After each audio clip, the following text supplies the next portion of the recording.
Hey, what's going on, everyone? Welcome back once again to our channel, Through Failure and Success, where we share our experiences of any failures that we have had in life, but also some of the success formulas that we had experienced personally. And so, our goal is just to share all of those with you, so that therefore you can take the proper action and therefore adjust and pivot in your life to overcome any struggle, any challenge that you may be going through. And so, with that being said, if you haven't subscribed to the channel, please go ahead and do so. Help us. We're trying to get to 10,000 subscribers by the end of the year, and your support will really help us a lot. And also, if you find any value in this video, click like and share with anybody that you think may find some value in this video. So, with that being said, what I want to talk to you about, I made a video in the past before about what my takeaways from the book Rich Dad Poor Dad, okay, written by Robert Kiyosaki. Okay. He's actually the author of this book. It came out many, many years ago, but it's still up to today. It's one of the best selling books. And to be quite honest, there was a lot of great info that I got from this book. Things that I knew, but I didn't know them that well. Okay. Things that I didn't know, and therefore I was able to adjust. But it also just gave me a breakthrough opening on just really how money works, the way money really works, and then the different types of peoples, okay, that we have working or earning money per se in this country. And so that's what I want to talk to you about. I want to talk to you about the cash flow quadrant, which is something that Robert Kiyosaki talks about here. And so with that being said, I'm gonna play a video, and I'm gonna let Robert himself talk to you about what the cash flow quadrant is and what it really is, and just really how important it is for everybody to know this, because oftentimes these are some of the things that we don't teach our kids. Okay. So which is why we grow up not really knowing about money, being fearful talking about money, and not standing up for ourselves when we are negotiating, whether that is a pay raise, whether that is an item that we're selling. Okay. If you're selling a real estate, and you're a seller, you're a buyer, you have tendencies of, maybe I not a good negotiator. A lot of people, you hear them say, I'm not a good negotiator. Well, this book really teaches you how the game of money works. So I want to show you what Robert talks about in this cash flow quadrant breakdown that he gives. One of the more important lessons my rich dad taught me, he said there was four types of people in the world of business or money, Four whatever he types of said. people. And this here are the four different types of people, and he called this the cash flow quadrant. So E stands for employee, S stands for self-employed, small business or specialist like a doctor or a lawyer. B stands for big business, 500 employees or. So again, what Robert talks about here is that you got the B, obviously, you got the cash flow quadrant. Okay, you got the E, S, B, and I. So far, he's touched the E, employee, which is 90% of the people here in the United States, which is why 90% of the people in the United States have problems with money. So you got one, employee, and then you got two, self-employed, and now he's going to talk about the business owner, but I'll let Robert more, let you and know I what that stands is. for investor. Now, the distinction here is I is an this, is that investor. each of these are four different types of people. They have four different tax laws for all four different types of people, and this is throughout the world. But it was my poor dad who always said to me, son, go to school so you can get a job. Good So job. my poor dad wanted me to be an employee like him. And there's nothing wrong with that and all this, except the tax laws are the worst for employees. As Warren Buffett says, he as a. Okay, so what he's talking about here is, here in our society, our culture is go to school, get a good job. Okay, go work with the company that's going to give you employee benefits, that's going to give you a retirement that you can contribute to your 401k. Okay, nothing wrong with that, but that is the culture. Okay, you have you. I'm sure that you have experienced this as well, but me personally, I come across this all the time, where either I'm talking to a parent or maybe a 20-year-old, 22, 25-year-old. I have to go to school and go get a degree. I'm like, why? Why do you need to go to school?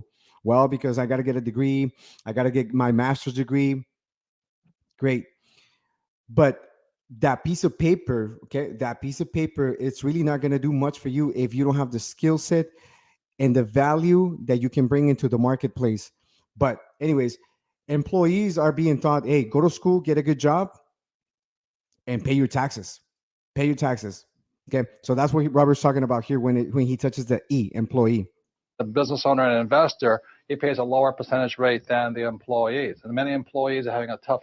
So again, employees, okay, when you're a W-4, when you work for somebody else, for a big corporation, employees pay the biggest tax percentage in the country. Okay, business owners actually they get a tax benefit. Now, I'm not a tax person. I do understand this to some level, but that's what Robert's talking about here. Employees are the ones that pay the highest tax percentage when it comes to you paying your taxes to Uncle Sam, and then business owners actually pay a smaller fee than employees do. Time today, not only is there high gas prices, but there's going to be higher taxes. My mother wanted me to become a doctor or a specialist or a small business person. And I said to my mom, S stands for smart. She says, you got a good point there because I didn't do well in school. So I wasn't going to make it there. It was my rich dad who advised me to become an entrepreneur or a big business owner like Bill Gates or Steve Jobs, Michael Dell, all those guys who created Facebook and Yahoo and all this, or Google.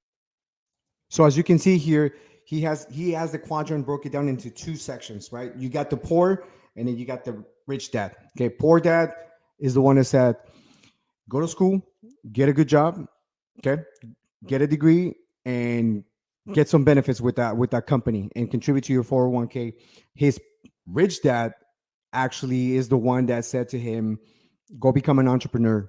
Okay, and actually that is a true story that he had two dads.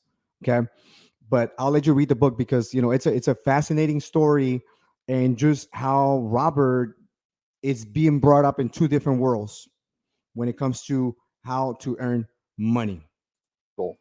And he wanted me to become an investor. So he started me playing the game of Monopoly, 4 greenhouses, 1 red hotel. So I learned to be an investor and I learned to be an entrepreneur. So the good news is, if you want to get rich, you can get rich in all 4 quadrants, okay? That's up to you. And so it was my rich dad who said to me, he says, Robert, if you really want to be rich, learn to build businesses. It made more sense to him to work hard. So what he's going to talk about here is poor dad, okay, decided to work hard. And how many people do you know that they work very, very hard? Okay, they work probably from 10 in the morning, maybe to 10 o'clock at night. Okay, they get paid hourly.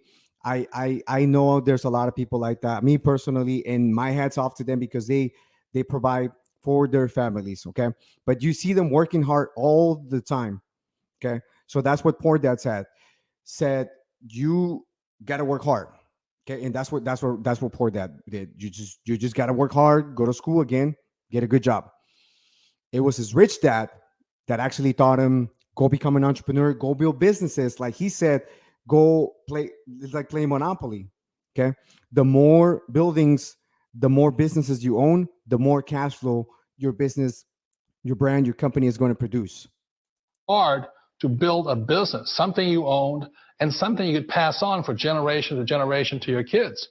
Whereas that is called generational wealth. Okay, you got a business that it's you create it and you pass it down to your kids, your family. Okay, and it just gets passed down through generations. But the business is what it gets passed down to your kids, and therefore it becomes generational wealth for you and your family.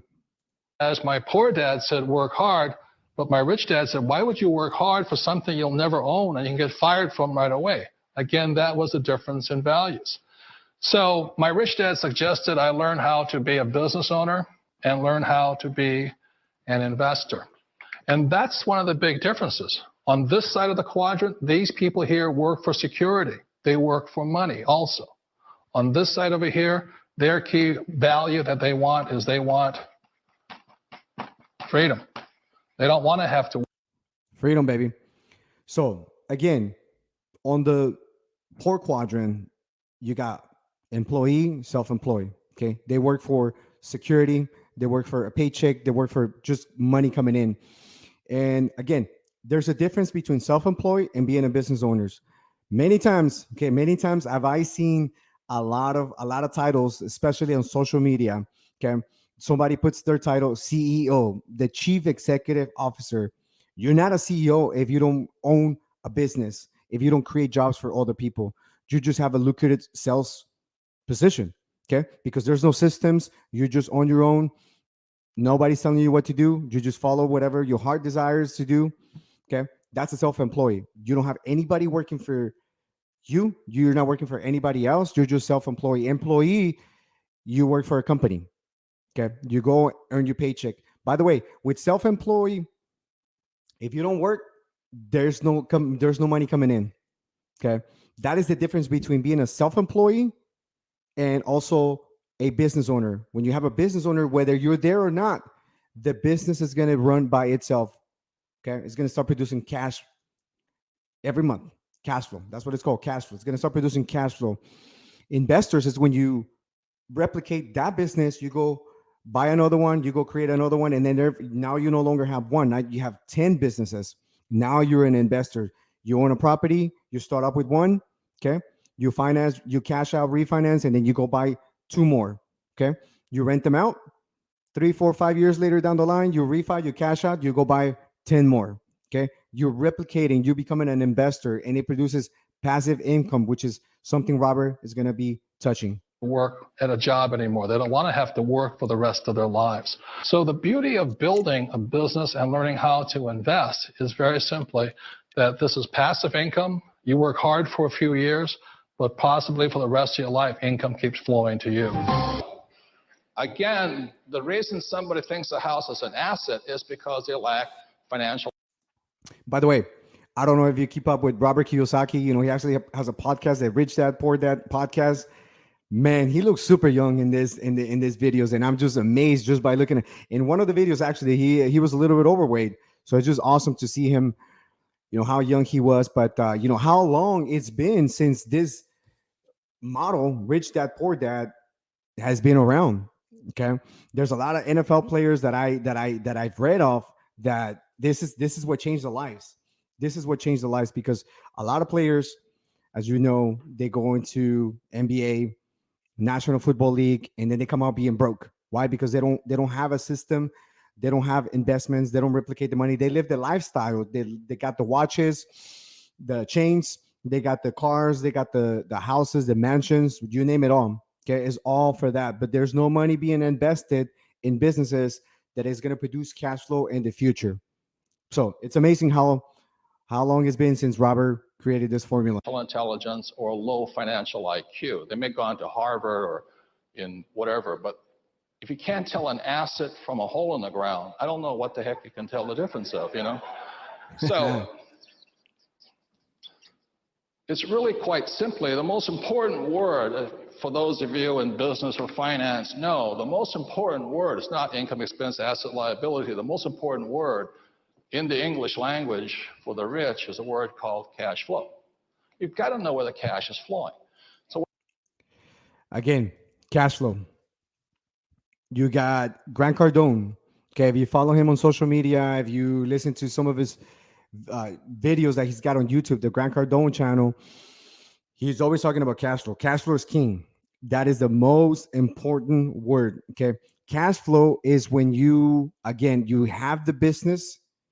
Okay, you replicated it. You have about 10 of them now, 20 of them, whatever number it is, but that business is producing cash that is flowing in without you actually you not having to be there.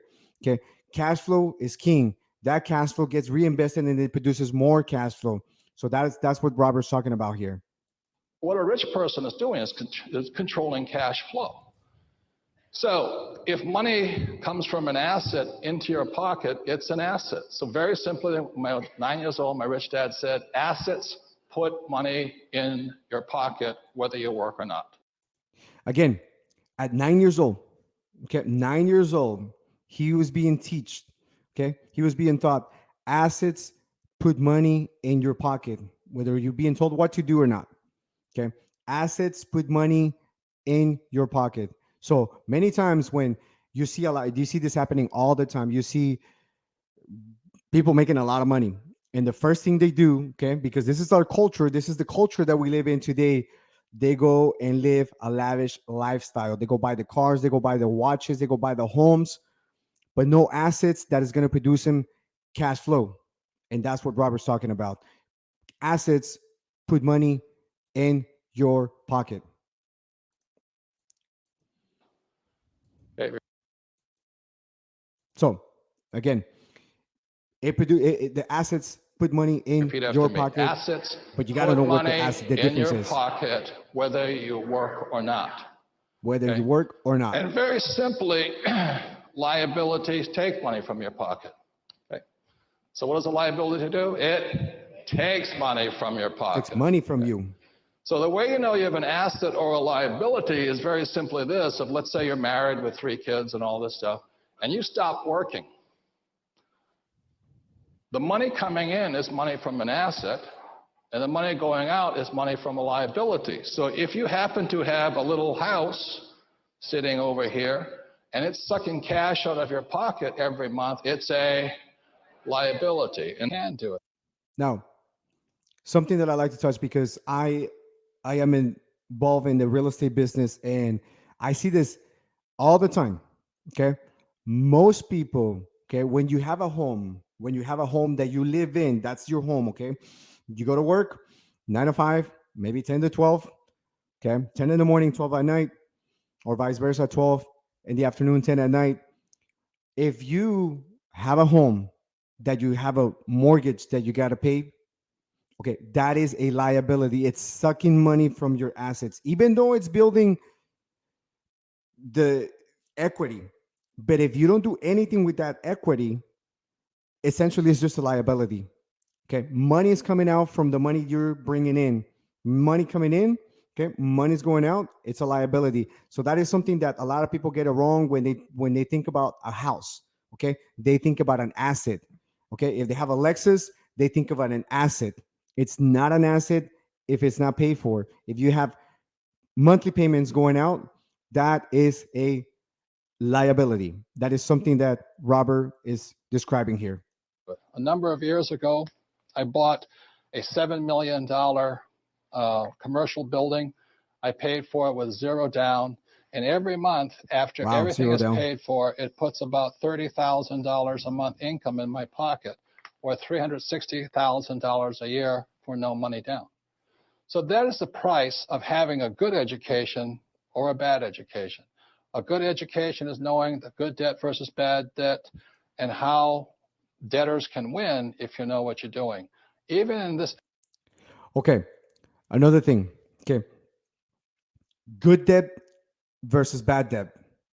The difference is very important that you understand that. Okay, good debt. It's an it's a type of debt.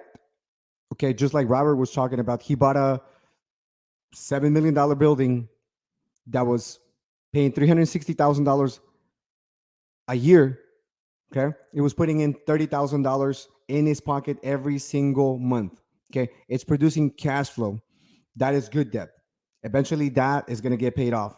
Okay, is there's a difference between that being a house because a house does not put money in your pocket. It sucks money out of your pocket, which is why it's a liability. Okay, the bad debt, the bad debt again, it's a car, credit card. Okay, consumer debt.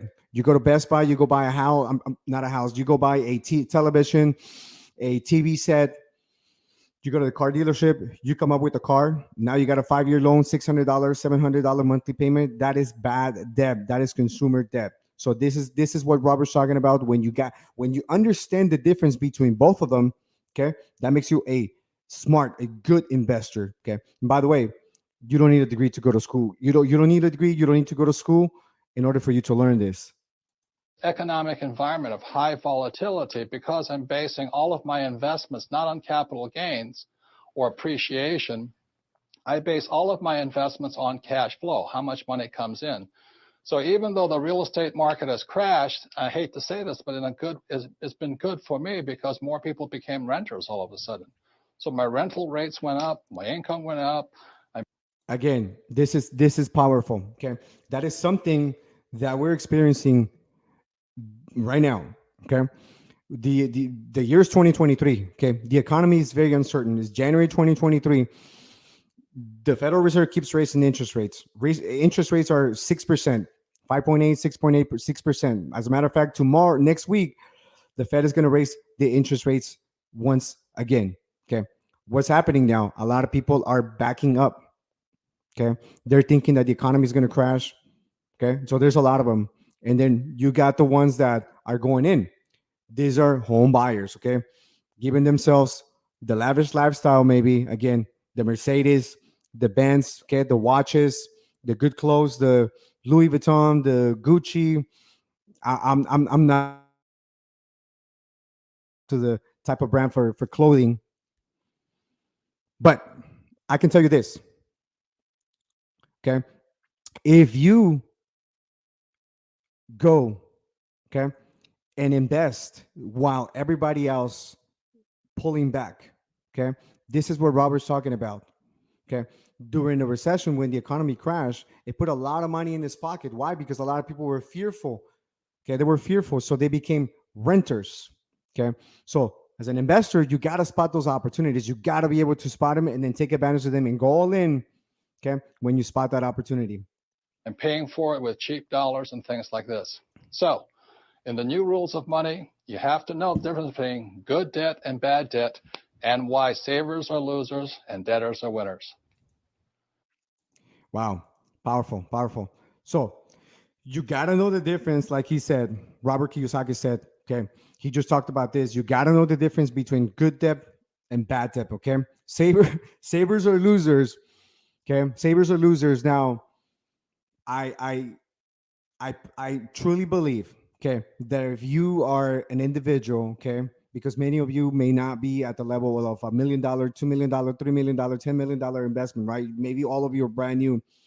It will make sense that you have a savings, okay, built up that you can leverage, okay, just in case that something happens, okay, while you're getting out of debt and looking for opportunities to become a cash flow individual, get in the cash flow quadrant, okay. But once you get to that point of I have an asset that's producing me $1,000 a month. I have another asset that is producing me another $1,000 a month. This is cash flow. Okay, cash flowing in after your money, after your if you have, let's just say, a house. Okay, you're renting it out. Your monthly payment is $1,500, but you rent it out for $2,500. Okay, the $1,000 difference. Okay, $1,500 gets paid to the loan. Gets paid to the bank. They get their money. They get their interest. They get the rate. Okay, the renter is paying this. He's paying you an additional $1,000, okay? $1,000 that you can potentially invest, okay? Save it and invest it, okay?